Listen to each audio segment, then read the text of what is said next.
Nah, ada pertanyaan? Tafadhol. Ya, tafadhol, Pak. Pakai kertas juga nggak apa-apa.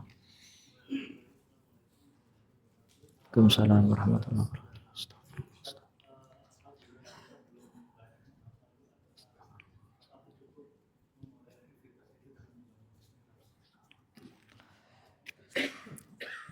Apabila kita belum menghafal banyak doa, boleh gak memulai aktivitas dengan membaca bismillah?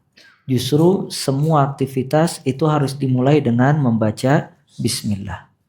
Kata Nabi SAW, kullu amrin dzibal la yubda fihi bi bismillah fahuwa abtar.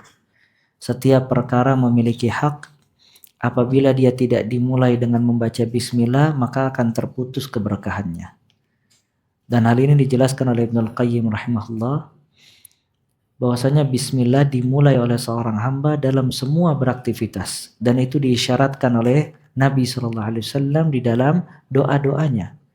Maka antum lihat doa masuk rumah, bismillah walajna, bismillah kharajna, ala rabbina tawakkalna. Doa keluar rumah, bismillah tawakkaltu ala Allah la hawla wa la quwata illa billah. Masuk kamar mandi mengucapkan bismillah, Allahumma inni a'udzubika minal khubuts wal khaba'its. Sebelum makan mengucapkan bismillah. Bahkan sebelum berhubungan intim mengucapkan bismillah. Maka ini isyarat kalau bismillah akan membawa keberkahan di dalam beraktivitas. Ya, karena dia menyebut nama Allah dan mengingat Allah, itu menambah keberkahan aktivitas dia. Cuman jangan sampai kita tidak hafal doa-doa. Jadi doa-doa itu manfaatnya banyak banget. Ya, karena doa mukhul ibadah.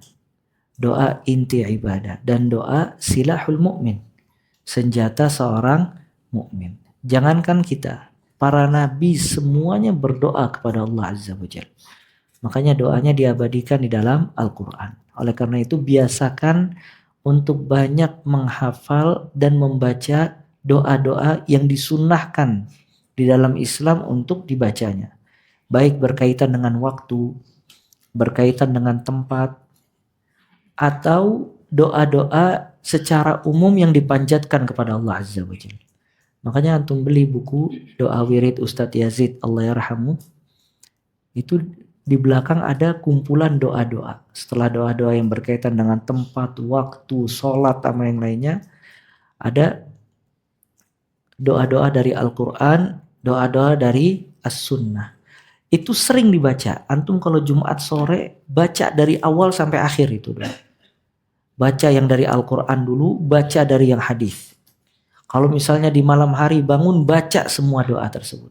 Walaupun kita belum tahu maknanya, tapi dibaca, ya, sambil dipelajari kandungan dan juga maknanya. Makanya sebagian doa dibaca tapi nggak bermanfaat ke orang tersebut. Kenapa? Karena dia tidak memahami makna dari doa tadi. Di antaranya ada doa, subhanallah, doa makruh. Apa doa makruh? Doaul makruh. Doa ketika ditimpa kesulitan. Antum bingung harus ngapain. Ima tersesat di jalan, atau tiba-tiba ditodong orang, jamret, dirampok, ya, atau semua masalah. Nah, itu disunnahkan untuk membaca doa makruh. Cuman ada orang baca doa itu gak bermanfaat, diulang-ulang sama dia. Karena dia tidak memahami kandungan dari makna doa tadi. Dia baca Allahumma rahmataka arju, fala takilni ila nafsi tarfata ain, waslih li sya'ni kullahu la ilaha illa ant. Kemudian ada doa ahzan, doa menghilangkan kesedihan. Apa doanya? Doa menghilangkan al-ghumum wal-humum, kesedihan, kegalauan, kebimbangan. Apa doanya? Fulus apa?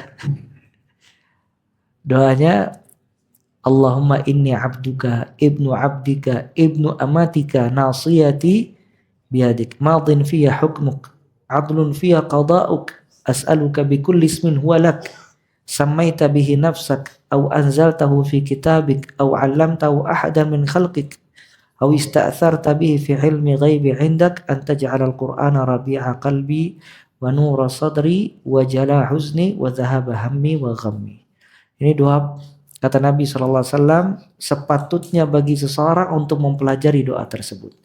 Dia meminta kepada Allah berlindung dari kesedihan, kebimbangan dengan 4 hal. Dan 4 hal ini semuanya ada di dalam doa tadi. Salah satunya baca Allahumma ja'alil Qur'ana rabi'a qalbi wa nura sadri wa jala huzni wa dhahaba hammi wa ghammi. Dan seterusnya dari doa-doa yang diajarkan oleh Nabi sallallahu alaihi wa ala alihi wasallam. Hatta ruqyah syar'iyah itu doa. Makanya kenapa orang yang meminta ruqyah terhalang dari masuk surga tanpa hisab, tanpa azab, karena ruqyah itu doa. Ketika dia meminta kepada manusia, ada sedikit memalingkan kepada selain Allah Azza wa Jalla. Kalau dia palingkan kepada selain Allah, walaupun boleh meminta ruqyah, tapi hatinya ada ketergantungan kepada selain Allah Azza wa Jalla. Maka dia pegang bagian yang sakit, dia ucapkan Allahumma rabban nas adhibil ba'sa ishfi anta syafi bismillahilladzi la yadurru ma'asmihi syai'un fil ardi wala fis sama' wa huwas sami'ul alim. Dia bacain Al-Fatihah, dia bacain bismillah bismillah bismillah a'udzu bi'izzatillah wa qudratihi min syarri ma ajidu wa uhadhir dan yang lain-lainnya. Nah, makanya doa-doa ini dihafal, sering dibaca. Ya, karena banyaknya doa menunjukkan kuatnya silah hubungan seorang hamba kepada Allah Azza wa Jalla. Sedikit doa dia menunjukkan dia lemah. Makanya kata Nabi SAW, al-ajiz, orang yang lemah, man ajaza anid doa. Orang yang lemah di dalam berdoa. Doa gak pakai fulus, pakai duit gak doa. Cuman mengangkat tangan. Ya, subhanallah, hatta iblis doanya dikabulkan oleh Allah Azza wa Jalla. Iblis terlaknat. Yang dilaknat oleh Allah, diancam api neraka kekal, ya, diturunkan dari surga. Dia berdoa, dia bilang, jadikanlah aku dari orang-orang yang tertunda ya Allah. Kata Allah, innaka minal munzarin, engkau termasuk dari orang yang tertunda. Lihat iblis berdoa kepada Allah, diijabah gak? Diijabah, dikasih sama Allah Azza wa Jalla. Kayak seorang muslim, dia sholat, dia puasa, dia berharap, tidak percaya kalau doanya tidak dikabulkan oleh Allah Azza wa Jalla. Wallahu a'lam. Ada lagi ya, fadhal Pak.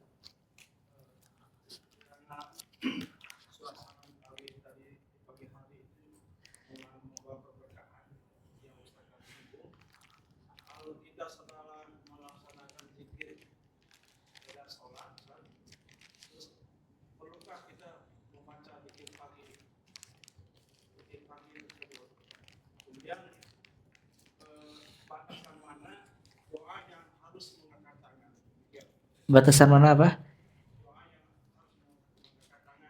Mengangkat tangan ya. Pertama, disunnahkan untuk di pagi hari setelah sholat kita berzikir kepada Allah Azza wa Jalla. Adapun doa itu bisa kita ucapkan setelah istighfar, astaghfirullah, astaghfirullah, astaghfirullah. Kemudian kita membaca Allahumma inni as'aluka ilman nafi'an wa rizqan thayyiban wa amalan mutaqabbalan. Atau setelah Allahumma antas salam wa minkas salam tabarakta ya dzal jalali wal ikram, baru kita baca Allahumma inni as'aluka ilman nafi'an wa rizqan thayyiban wa amalan mutaqabbalan. Nah, kemudian zikir setelah salat, habis itu nggak apa-apa dilanjut dengan zikir pagi. Karena kebiasaan Nabi SAW, beliau duduk di tempat sholatnya ba'da subuh sampai keluarnya matahari, syuruk. Nah, kemudian dia bisa membaca Al-Quranul Karim, ya, atau berzikir dan yang lain-lainnya. Adapun doa mengangkat tangan itu dalam 3 keadaan. Yang pertama, ada doa tidak dianjurkan untuk mengangkat tangan. Kapan ini? Yaitu doa-doa yang memang tidak ada tuntunannya untuk mengangkat tangan. Seperti pengen masuk kamar mandi. Nggak perlu seseorang bismillahirrahmanirrahim a'udzubika minal khubuts wal khaba'its. Karena tidak ada tuntunannya dari Nabi SAW mengangkat tangan. Atau doa sebelum makan, bismillah. Atau doa setelah makan, alhamdulillahilladzi at'amani hadza dan seterusnya. Nah, sebagian doa tidak ada tuntunannya dari Nabi Shallallahu Alaihi Wasallam untuk mengangkat tangan, jangan mengangkat tangan. Ya, karena tidak ada tuh. Begitu juga doa atau zikir setelah adzan itu tidak ada tuntunannya untuk mengangkat tangan. Maksudnya zikir setelah adzan membaca selawat dan Allahumma rabba hadhihi da'wati tammah dan seterusnya. Mengangkat tangan ketika kita berdoa secara umum. Yang kedua, dianjurkan untuk mengangkat tangan. Seperti ketika kita berdoa secara umum. Antara adzan dengan qomat, di malam hari, dan yang lain-lainnya itu dianjurkan untuk mengangkat tangan. Karena mengangkat tangan ketika berdoa lebih kemungkinan diijabah dibandingkan tidak mengangkat tangan. Ya, sebagaimana disebutkan di dalam hadis. Begitu juga ketika praktek umrah. Seseorang apabila tawaf itu tidak disunnahkan untuk berdoa dengan mengangkat tangan. Tapi dia berdoa secara langsung tanpa mengangkat tangan. Berbeda ketika di tempat sa'i. Kalau di tempat sa'i dia berdiri di antara Safa dan Marwah, kemudian dia mengangkat tangan dan berdoa kepada Allah Azza wa Jalla. Yang ketiga, ada keadaan tidak ada perintah baik mengangkat tangan atau tidak mengangkat tangan. Ya, seperti antara dua khutbah. Ya, kan di antara waktu mustajab di hari Jumat ketika dua khutbah. Ya. Nah, sebagian mengatakan tidak mengangkat tangan, sebagian lagi mengatakan tetap mengangkat tangan karena mengangkat tangan lebih diijabah dibandingkan tidak mengangkat tangan. Maka Ibnu Utsaimin rahimahullah beliau menjelaskan, ya saya terbiasa mengangkat kedua tangan ketika berdoa di antara dua khutbah karena lebih mungkin diijabah dibandingkan tidak mengangkat tangan. Wallahu a'lam bishawab. Bisa difahami Pak ya? Tadi terakhir ya Fadhal, Akhi Iqbal. Waalaikumsalam warahmatullahi wabarakatuh.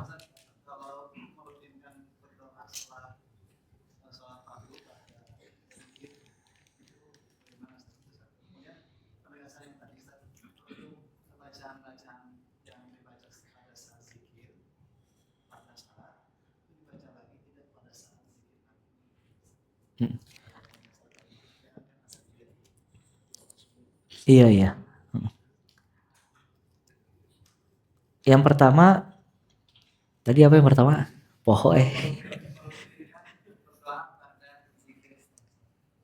Merutinkan doa setelah salat fardu. Berarti pada hakikatnya yang paling dianjurkan seseorang berdoa di waktu-waktu mustajab. Ya, jadi doa pada dasarnya itu dipanjatkan di waktu-waktu mustajab. Kapan waktu mustajab? Banyak. Sepertiga malam, antara azan dengan qomat. Kemudian di hari Jumat, ba'da asar atau di antara dua khutbah, ketika turun hujan, ketika jihad di jalan Allah Azza wa Jal, ketika safar, ketika sedih, dan yang lain-lainnya. Namun boleh dia memanjatkan doa selain di waktu-waktu mustajab tersebut kalau memang dia ingin berdoa. Jadi ketika dia setelah sholat fardu, dia mikirin keluarganya atau dia sedih, boleh dia berdoa. Ya, cuman yang tidak boleh kalau misalnya dia menjadikan itu kewajiban untuk selalu berdoa setelah sholat fardu. Apalagi dengan doa-doa yang khusus dibaca secara jamaah. Maka itu tidak ada tuntunannya dari Nabi Muhammad Sallallahu Alaihi Wasallam. Makanya subhanallah, tidaklah seseorang berbuat bid'ah melainkan di situ akan ditinggalkan satu sunnah. Sebenarnya sunnah berdoa pas adzan dengan qomat atau selepas salat fardu. Antara adzan dengan qomat. Makanya sebagian orang antara adzan dengan qomat gak berdoa. Dia berdoa setelah salat fardu dan melazimkan itu. Dia meninggalkan yang ada perintahnya dan kemungkinan diijabah berdoa. Kemudian dia palingkan kepada yang tidak di waktu mustajab. Cuman bukan berarti orang yang berdoa setelah sholat itu salah. Kapan saja dia berdoa boleh. Apalagi kalau dia dalam keadaan muttar. Dalam keadaan terdesak dan butuh kepada Allah Azza wa Jal, boleh dia berdoa kepada Allah. Bahkan sebenarnya yang waktu mustajab itu sebelum salam. Makanya maksud dari sabda Nabi SAW, duburus salah, di akhir salat itu bukan setelah salam. Tapi duburus salah itu maksudnya sebelum salam. Makanya doa di antara maudhi', tempat diijabah seorang hamba ketika salat sebelum salam. Dia perbanyak doa sebelum salam.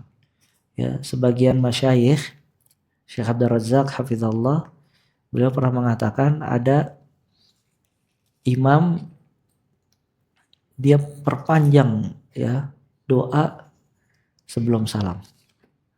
Ketika assalamualaikum warahmatullah, assalamualaikum warahmatullah, didatengin nama makmumnya. Kata dia, wahai imam, ana baca tahiyatnya 2 kali. Antum gak kelar-kelar katanya. Ya. Nah ini juga disunnahkan untuk memperbanyak doa di akhir salam, ya di akhir salat sebelum salam. Apalagi kalau misalnya seseorang duduk, dia sholat sunnah antara azan dengan qomat, maka terkumpul bagi dirinya banyak waktu ijabah. Dia dalam keadaan sholat, ya kemudian dalam menunggu azan dengan qomat. Maka dia perbanyak doa-doa sebelum salam. Ya dia perbanyak doa sebelum salam. Nah tapi kalau misalnya dia ingin berdoa setelah sholat, kalau dalam keadaan muttar tidak jadi masalah. Nah kemudian sebagian zikir memang ada kaitannya dengan zikir setelah salat. Jadi boleh dibaca setelah salat atau boleh dimasukkan dalam zikir pagi dan petang. Di antaranya membaca kulhu 3 kali, al-falaq 3 kali, an-nas 3 kali, dan juga ayat kursi. Zikir itu ada di dalam pagi hari setelah subuh dan maghrib, dan ada juga di dalam zikir pagi petang.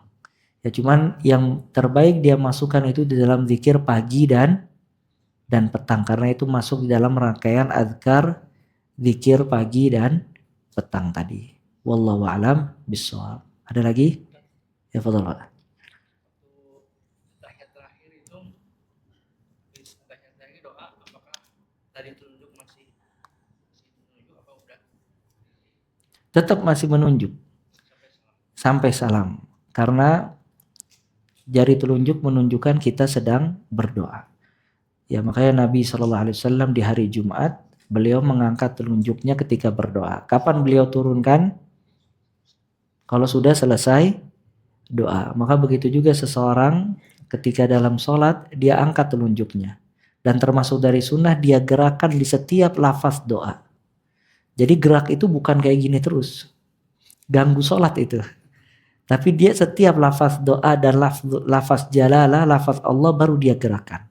Karena dia menggerakkan ketika menyebut nama Allah dan dia menggerakkan ketika meminta kepada Allah Azza wa Jalla.